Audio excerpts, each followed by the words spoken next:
You can't stand there. This is for executives only." The words sliced through the air before Isabella Rossi could even speak.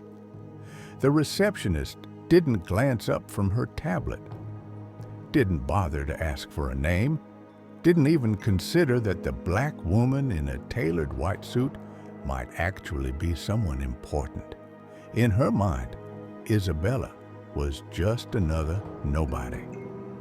Before we continue, tell us, where in the world are you watching from? Drop it in the comments below. And if you enjoy this story, don't forget to like the video and subscribe for more powerful content like this. Maybe a lost sales rep or a personal assistant who wandered too close to the real power. But Isabella, she didn't flinch. She stood tall, still silent. Her eyes scanned the gleaming lobby glass walls, chrome elevators, a marble reception desk, and behind it, ignorance, wearing a name tag. She had walked into this building, her building, on purpose, without announcement, without entourage, and without any hint of the power she carried. She wasn't there for photos. She wasn't there for show. She was there for truth. And in just 1 minute, this building was going to find out who really belonged. Isabella Rossi wasn't just a CEO. She was the reason this company even existed. 10 years ago, when the firm was drowning in debt, begging investors to stay, she was the one who walked in with nothing but a pitch deck, a strategy, and nerves of steel. She rebuilt the foundation, restructured the department, and brought in clients no one else could even get meetings with. While others played office politics, Isabella played chess, and every move she made built an empire. But despite running the show from the top, she noticed something. The further she rose, the more invisible she became to the people below. And not because she was quiet, but because she was a black woman. Her presence threatened people who mistook whiteness and suits for leadership. She had heard whispers. She only got the job for optics. She doesn't even act like a CEO. But Isabella didn't need to act. She simply led with precision, silence, and results. And today, she was here with a reason. She had walked into the headquarters she owned unannounced and unnoticed to test what her emails and reports were already hinting at, a toxic culture growing beneath her, one that judged resumes by last names, that skipped over voices in meetings, that protected the old boys club while pushing out anyone who didn't fit, and the receptionist who had just dismissed her without even making eye contact. She was just the first domino. Isabella wasn't angry. She was focused. She knew what she had to do. And with one calm swipe on her phone, the entire company was about to find out what happens when you tell a CEO to wait outside. VIP only, the receptionist said again, this time louder, like she was announcing it to the room. A couple of employees walking by glanced over. Some smirked. One even chuckled. Isabella didn't respond. Not yet. She simply reached into her purse, pulled out her phone, and tapped one single button on the encrypted app only she had access to. The moment her thumb pressed activate, the timer started ticking, not just for the company, but for everyone who thought power only looked one way. Within 60 seconds, the atmosphere shifted. All across the building, department heads, floor managers, and regional directors received a high priority alert. Emergency board meeting, 9th floor, immediate attendance required. Phones buzzed, heads turned, assistants rushed into offices. Even the smug guy from accounting dropped his coffee in shock. Something was happening, something big. But Chloe, the receptionist, still had no idea. She leaned over the counter again and said, "Ma'am, if you don't leave this area, I'll have to call security." Isabella just smiled. She stepped toward the elevator, the very one that required biometric access to the executive level. She pressed her thumb against the panel. It lit up green. The doors opened silently. That's when Chloe's face changed. Her jaw dropped, eyes widened.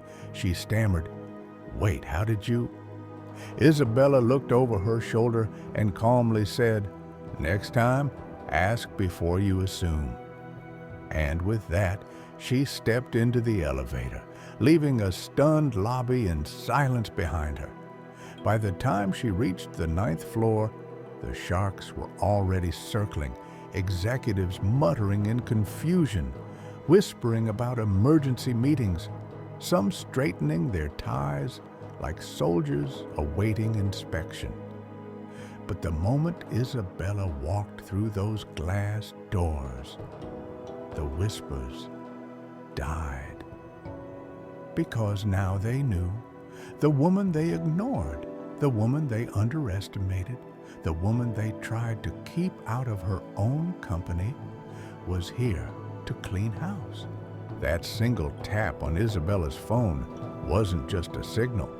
It was the spark that lit a corporate fire. In less than a minute, her silent command triggered a chain reaction across the entire company.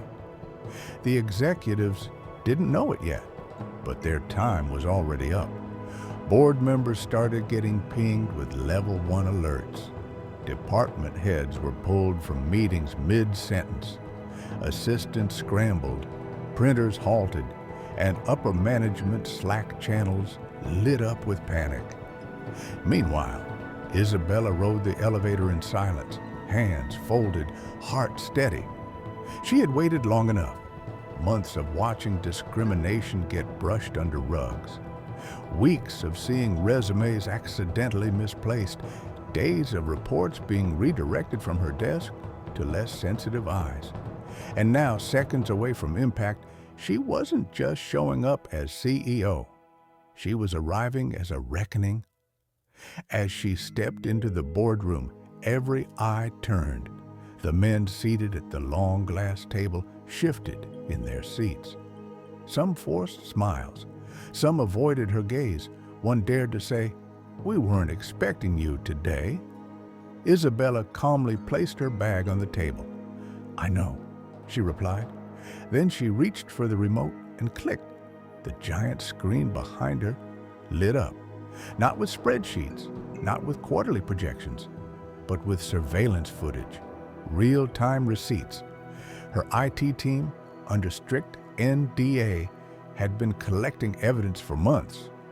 In one clip, a VP laughed as he told another manager, "Let's not hire another diversity project." In another, a white executive blocked a black woman's promotion, saying, "She doesn't fit the culture." And another, audio of Chloe at reception, mocking wannabe CEOs with fake bags. The room froze. Nobody spoke. Isabella turned to face them fully. Calm, fierce, deadly. She said, "You tried to lock me out of my own company. Now watch what happens when the door swings back in your face."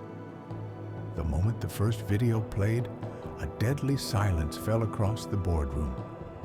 Grown men in $1,000 suits sat frozen like students caught cheating during an exam. One VP coughed nervously. Another fidgeted with his wedding ring, but no one said a word, because now they realized the truth. Isabella Rossi wasn't just the CEO. She was the owner, not a figurehead, not a token.